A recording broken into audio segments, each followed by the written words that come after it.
Femme remarquable de l'histoire monégasque. Séverine. Séverine, pseudonyme de Caroline Rémy, née le 27 avril 1855 à Paris et morte le 24 avril 1929, est une écrivaine, journaliste, libertaire et féministe française.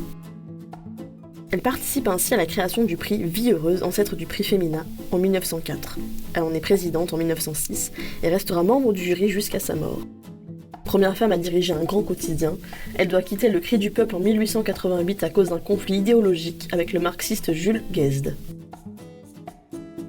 Elle défend les femmes qui ont recours à l'avortement. Son engagement lui vaut ainsi d'être accusée d'apologie de l'avortement et menacée d'inculpation.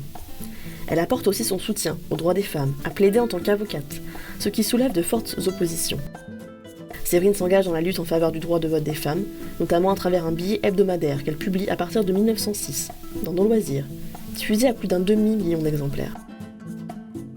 En 1905, elle est en tête avec Marguerite Durand d'une manifestation de suffragettes qui réunit à Paris quelques 6000 femmes qui revendiquent le droit de vote.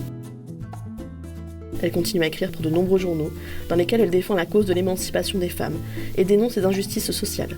Elle s'engage aussi dans l'affaire Dreyfus aux côtés des Dreyfusards et notamment de Messislas Goldberg. Ses liens avec Monaco. Amie du prince Albert Ier, Séverine partage avec lui ses convictions dreyfusardes et pacifistes. Tous deux côtoient les mêmes cercles et participent aux mêmes dîners. Séverine fréquente la cour de Monaco, où elle est traitée sur un pied de grande amitié. En avril 1902, à l'occasion du 11e Congrès universel pour la paix, qui se tient à Monaco, Séverine représente la France. Elle exprime l'idée de faire adopter par le mouvement pacifiste international un drapeau dessiné par l'empereur Guillaume II, en personne, et suggère que ce drapeau prenne pour base les couleurs de Monaco, premier pays où le Congrès de la paix a été invité officiellement.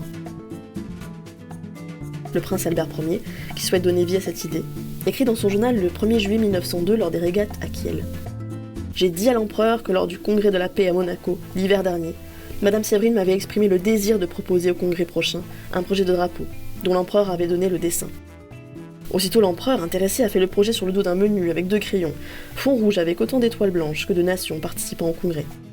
Grande croix rouge traversant le tout entre les bandes blanches, une grande étoile blanche au croisement des bras de cette croix. »